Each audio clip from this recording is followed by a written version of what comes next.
All right, so next youth, happy to be able to present this message to you. The world right now is going through some crazy stuff, right? So this is internationally as well as locally. Some of the issues that we're experiencing are not brand new issues and are not brand new experiences. And I know that as a well-meaning young person, as a well-meaning Christian young person going through these things right now, there's a lot of questions in your mind about what is our response, what are we supposed to do, and what does it look like when a responsible young Christian person gets involved in social justice? What does it look like when a young person who is Christian gets involved in what's going on around the world? Is it enough for me to be hashtagging, sharing, and posting, or is there more required of me as a Christian? And what is there in the Word, what is there in the text that would govern how I go about doing these things? So I'll keep this as brief as I possibly can and focus on one aspect and one, piece of scripture and text that will allow us to kind of use that as the backdrop for what we need to talk about. But not to say that this is the only text available to us, and there are a lot of text in the scripture that speaks to social justice, that speaks to our reaction to injustices in general. And this is specifically looking at those that are in a position of weakness, those that cannot defend themselves, and those that need help and assistance. So the story we're going to focus on is in the book of Luke chapter 10, verse 25 through 37. We know the story. Teachers of the law wanted to trap Jesus, wanted to ask him a question that would have been a trick question for him.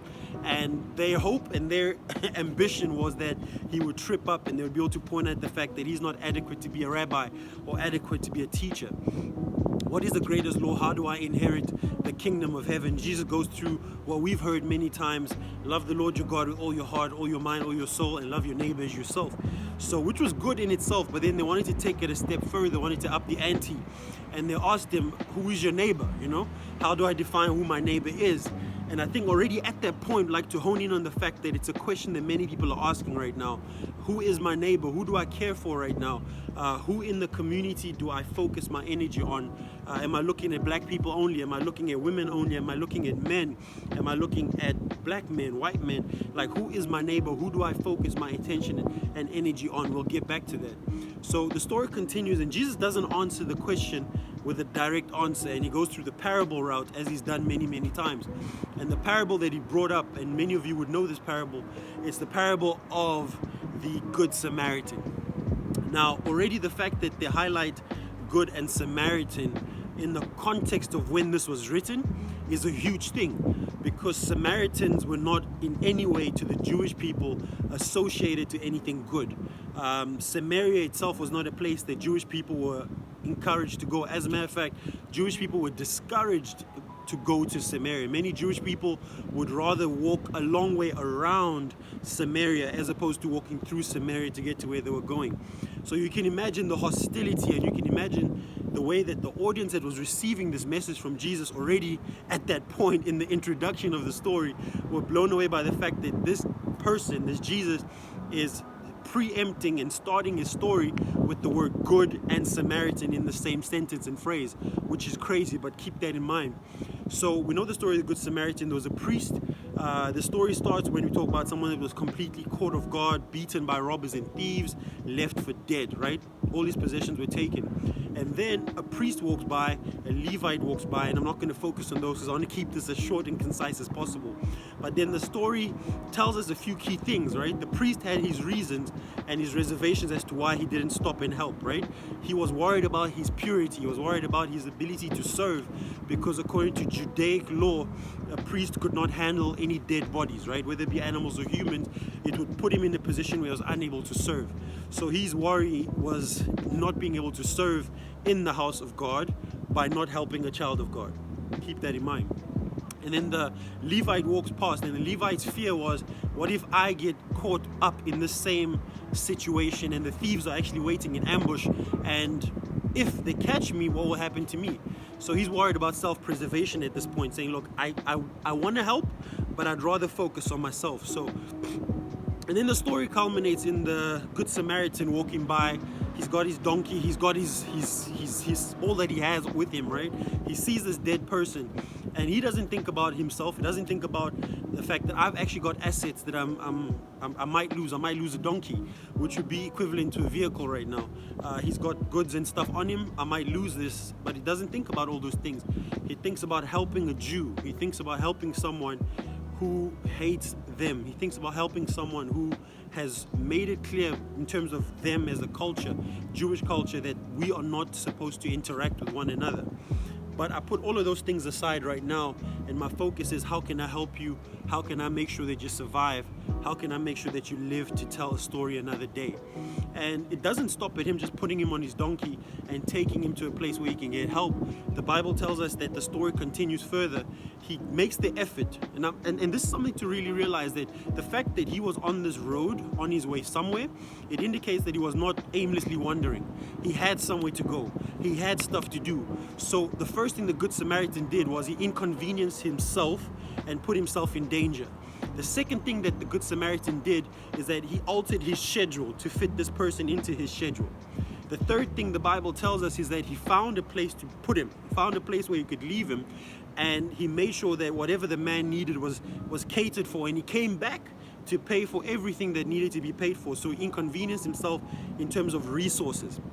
And it's a big lesson we can learn from this, is that in this moment when we're going through social justice globally, the Black Lives Matter movement, gender-based violence situation around the world, stop racism, institutional racism that is happening on campuses and high schools around the world, as Christian young people, it's important that we take a leaf out of the Good Samaritan's book. We don't get involved because it directly affects us. The person that was beaten up did not have any direct effect on the Good Samaritan. It didn't change his life either way. And if he had told the story to someone else and said, I met a Jew that was beaten up and I left him on the road, chances are the society would have understood that and let that slide, because we know the animosity that exists between Jews and Samaritans. So he was justified in doing that, but he didn't do that. He inconvenienced himself. That's one. How many of us right now are only prepared to speak up on things that directly impact and affect our lives? We don't talk about gender-based violence simply because we have been victims of gender-based violence, or because we know people that have been affected by gender-based violence.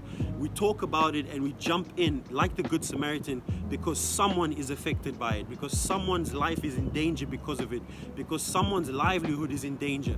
We don't talk about racism at an institutional level because we've been racially abused or we've experienced the worst of racism. We talk about it because someone is experiencing it, because someone's life is at a standstill and they are unable to move forward because of the institutionalized racism that keeps them locked up and hidden in a place where whatever efforts they make, however hard they work, they're not able to go past certain barriers because they're not white. Right? We talk about these things because our children will experience them if we don't stop it and stand in a place where we can fix these things for the future, for posterity.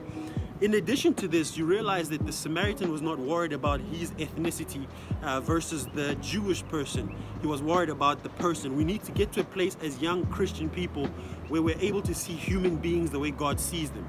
God doesn't see us in terms of black, white, pink, and green. God sees us as his children. God sees us as people.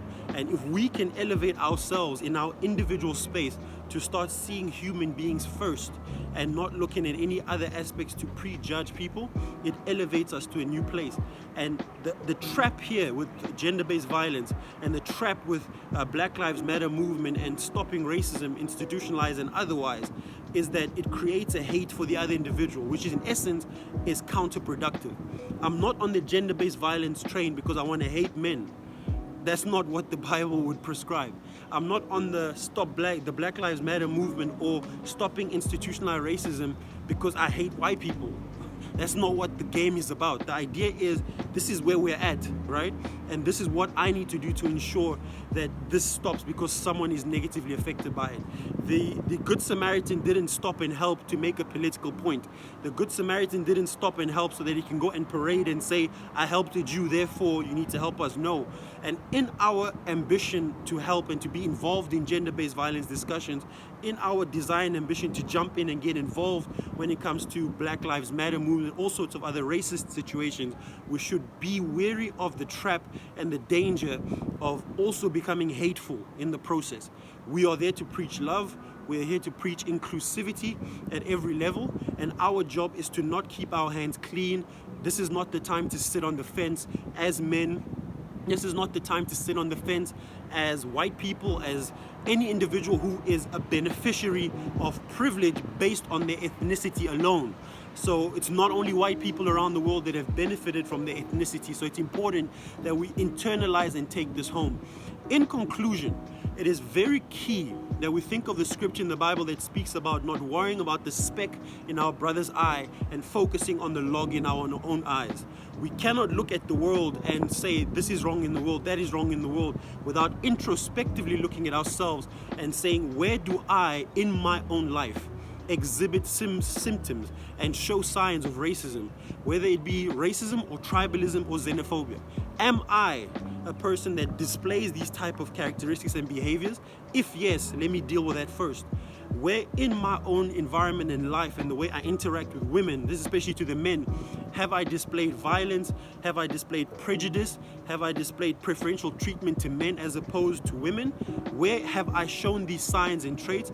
How can I do better as an individual? And it's when we fix ourselves that we then allow people around us to then start fixing themselves. So do not sit on the fence. Do not get involved in discussion, but in our getting involved, in our engagement with these issues, let us be wary of the dangers and traps that exist in getting involved and therefore becoming hateful to the other individuals. Let us let our voices be heard on every platform, in every arena. Let us be people that can stand up and say, I did not fold my hands. I did not walk away for the sake of self-preservation.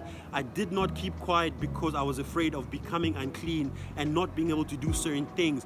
In our workplaces, on campuses, let us not worry about ourselves and risk other people getting endangered and going through the most. So on behalf of the church, we love you, we miss you. We look forward to the time when we can meet together. But in the meantime, let's stay active together on social media. Please don't forget to connect with the Instagram page. Don't forget to jump on the Facebook page, the YouTube channel as well. All the links will be provided. Please do share this. Do communicate this same message to every individual you might know that is either in the youth group or not in the youth group. Anyone that you feel needs to hear this message, share it on your own social media platforms. Let's get people to understand that it is not a Christian thing to not say anything. But at the same time, in our getting involved, we need to remain and keep Christian character alive. God bless you, and until next week, enjoy.